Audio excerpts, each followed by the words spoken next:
Hello friends, మీ అందరికీ కూడా శుభం జరగాలని కోరుకుంటూ మహాపర్వదినమైనటువంటి మహాశివరాత్రి శుభాకాంక్షలతో మరో కొత్త వీడియోతో మీ ముందుకు వచ్చేసిందండి మన ఛానల్.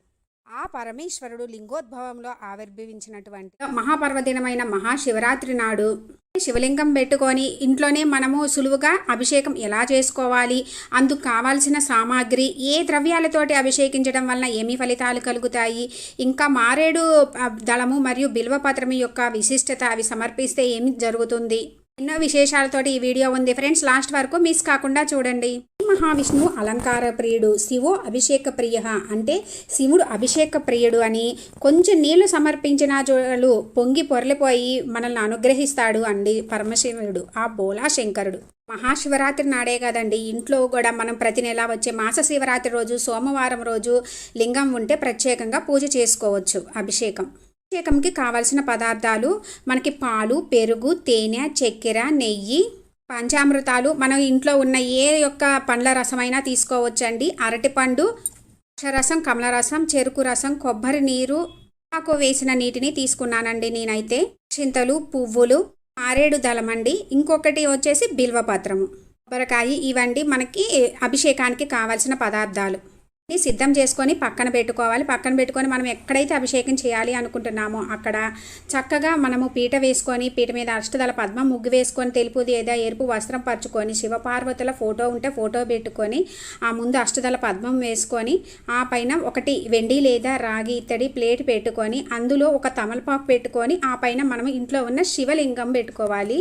నందీశ్వరిని ఉన్నా కూడా చక్కగా పెట్టుకోవాలండి తప్పకుండా. శివలింగం తెచ్చుకుంటే ఎలా పడితే అలా కాదండి, ఇంటి యజమాని యొక్క బొటన వేలి సైజు ఉన్నంత తీసుకొచ్చుకొని పెట్టుకోవాలండి. శివలింగం ఉంటే నిత్య దీపారాజన చేసుకోవాలి. కుదరనప్పుడు ఒక వెండిది కానీ ఏదైనా దాంట్లో నీళ్లు పోసి నీళ్ళల్లో లింగం పెట్టి ఉంచుకోవాలి. లేదు అంటే తులసి కోటలో పెట్టి ఉంచాలంటండి. ఈ విధంగా తమలపాకు మీద పెట్టుకొని పువ్వులతోటి అలంకరించుకున్న తర్వాత దీపానికి అన్నీ సిద్ధం చేసుకొని దీపం వెలిగించుకున్న తర్వాత ముందుగా మనము నీటితోటి శుద్ధి చేసుకోవాలండి. గంధము బొట్టు పెట్టుకొని చక్కగా పెట్టుకొని నీటితోటి శుద్ధి చేసుకోవాలి. నీటితోటి శుద్ధి చేసుకున్నాక అభిషేకం చేసుకోవాలి. ఎందుకంటే అభిషేక ద్రవ్యాలను మనము ప్రసాదంగా స్వీకరిస్తాం కాబట్టి ముందుగా చక్కగా నీటితోటి శుద్ధి చేసుకున్న తర్వాత ఇప్పుడు మళ్ళీ చక్కగా క్లీన్ చేసుకొని మళ్ళీ తమలపాకు పెట్టుకొని అభిషేకం చేసుకోవాలి. ముందుగా ఒకసారి నీటితోటి శుద్ధి చేసుకొని ఇప్పుడు ముందుగా పాలతోటి చేసుకుంటాము. పాకుతోటి కానీ లేదు అంటే వెండి స్పూను కానీ లేదు వెండి మనకి గ్లాసు గిన్నెలతోటి కానీ చేసుకోవచ్చండి మనం అభిషేకము. తోటి చేసుకోవడం వలన సర్వసౌఖ్యములు కలుగుతాయి, మనకు ఉన్న దోషాలన్నీ తొలగిపోతాయి. పెరుగుతోటి చేసుకోవడం వలన బలము, ఆరోగ్యము, యశస్సు లభిస్తాయి. అంటే మనకి ఎన్ని డబ్బులు ఎంత ఉన్నా కూడా ఆరోగ్యం లేకపోతే ఎలా అండి, అందుకని పెరుగుతో అభిషేకించిన మనకి ఆరోగ్యం కలుగుతుంది. ఆవు నెయ్యి ఐశ్వర్య ప్రాప్తి కలుగుతుంది. తేనెతోటి అభిషేకించిన తేజవృద్ధి కలుగుతుంది. తేజవృద్ధి అంటే మన ముఖంలో తేజస్సు పెరుగుతుందన్నమాట. చక్కెరతోటి చేయడం వలన దుఃఖ నాశనము కలుగుతుంది. మనం అంటే అందరికీ ఆకర్షణ పెరుగుతుంది. మన గురించి అందరూ కూడా చక్కెరంత తీయగా మన గురించి అందరూ మంచిగా మాట్లాడుకుంటారు. ఈ విధంగా పంచామృతాలతోటి చేయడం వలన మనకి చాలా మంచి ఫలితాలు కలుగుతాయండి. అమృతంతో చేసుకున్న తర్వాత మనము ఏ పండ్ల రసాలైనా సరే ఉపయోగించుకోవచ్చు, ఇంకా వేటితోటైనా చేసుకోవచ్చు. కుంకుమలతో చేయడం వలన మంగళప్రదమని, నేరేడి పండ్లతోటి వైరాగ్య ప్రాప్తి, మామిడి పండ్ల రసంతో దీర్ఘవ్యాధి నాశనం అవుతుంది, ఇంకా ఖర్జూర రసంతో శత్రునాశనం కలుగుతుంది. జలంతో చేయడం వలన సత్పుత్ర ప్రాప్తి కలుగుతుంది. తోటి అభిషేకం చేయడం వలన అధికార ప్రాప్తి, మోక్షము మరియు దీర్ఘాయువు లభిస్తుంది. అసలు అన్నాభిషేకము ఆలయాల్లో చేస్తారండి, చూడడానికి 2 కళ్ళు కూడా చాలవన్నమాట, అంత బాగా చేస్తారు. అన్నాభిషేకం అయిన తర్వాత అన్నాన్ని అందరికీ ప్రసాదంగా పంచుతారు. ఈరోజు అన్నాభిషేకంతో చేయడం వలన మనము బతికి ఉన్నంత కాలం కూడా అన్నానికి లోటు ఉండదట.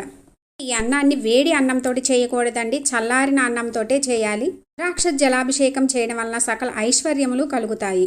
చెరుకు రసంతో చేయడం వల్ల ధనవృద్ధి అంటే ధనం వర్షంలా కురుస్తుందంట. ద్రాక్షరసంతో చేయడం వలన అనుకున్న పనులు ఎటువంటి అడ్డంకులు లేకుండా జరిగి సకల కార్యసిద్ధి జరుగుతుంది. ఇంటా కూడా విజయం సాధిస్తారు. ఇన్ని రకాలు ఇవన్నీ చెయ్యలేము అనుకున్నా కూడానండి, ఉత్త నీళ్ళతోటి అభిషేకించినా చాలు. ఆలయాల్లో కూడా గర్భగుడిలో శివలింగం కాకుండా బయట కూడా శివలింగం ఉంటుందండి, అక్కడే చెంబు పెడతారు. నీళ్లు బట్టి అక్కడ చక్కగా మనము నీళ్లు పోసుకోవచ్చు. ఈరోజు మనం ఇంట్లో చేయలేకపోయినా కూడా మనము ఆలయాల్లో అభిషేకం చేయించుకోవచ్చు చక్కగా. పండుతోటి చేయడం వల్ల మనకున్న దీర్ఘకాలిక రోగాలన్నీ కూడా తగ్గిపోతాయి.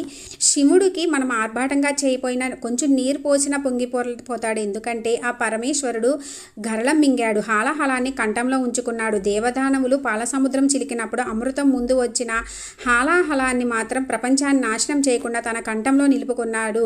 అది ఎంతో వేడితో ఉంటుంది, అందుకే నీరు సమర్పిస్తే చల్లబడతాడని చెప్తారు. ఆయన మంచుకొండల్లో ఉంటాడని, ఎవరైతే ఈరోజు అభిషేకం చేస్తారో వారిని తన కుమారుడంత ఎంతో ప్రేమగా ప్రేమిస్తాడట. ఒక్కళ్ళు కూడా సులువుగా చేసుకునేది నీటితోటి శివుడికి ఎంతో ప్రీతికరమైన అభిషేకం.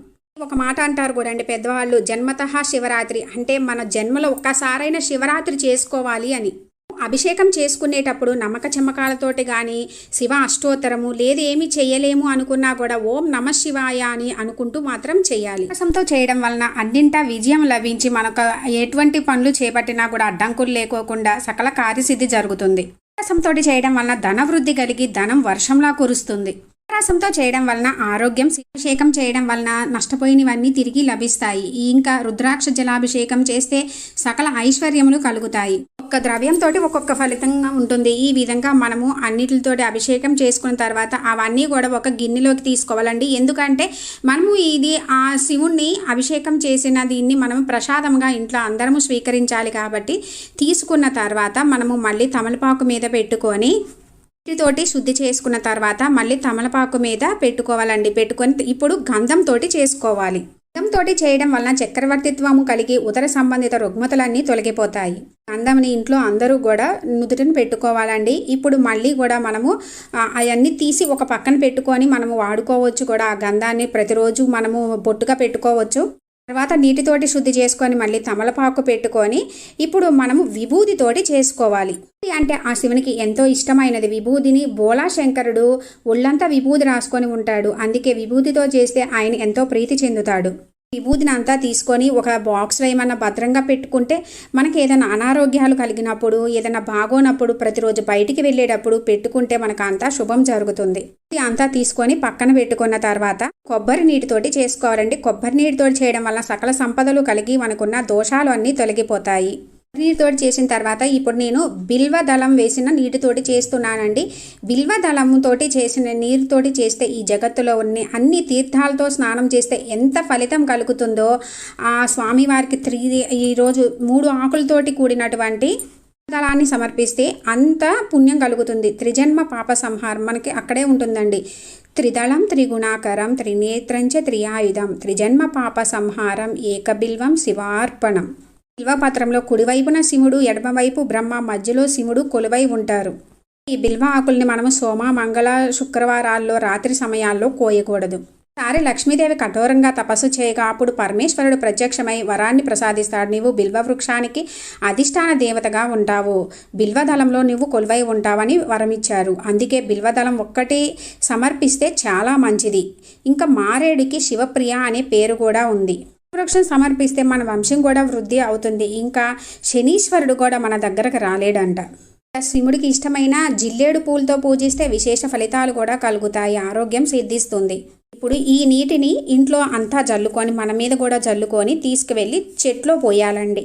పడితే అక్కడ పోయకూడదు. ఇప్పుడు అవన్నీ పోసిన తర్వాత చక్కగా మనము నీటితోటి శుద్ధి చేసుకొని ప్లేట్ కూడా చక్కగా కడుక్కొని మళ్ళీ కొత్త తమలపాకు వేసుకొని ఆ పైన మనము శివలింగాన్ని, నందీశ్వరిని పెట్టుకొని అంటే మనం చక్కగా విభూదితోటి కుంకుమతోటి బొట్టు పెట్టుకోవాలి.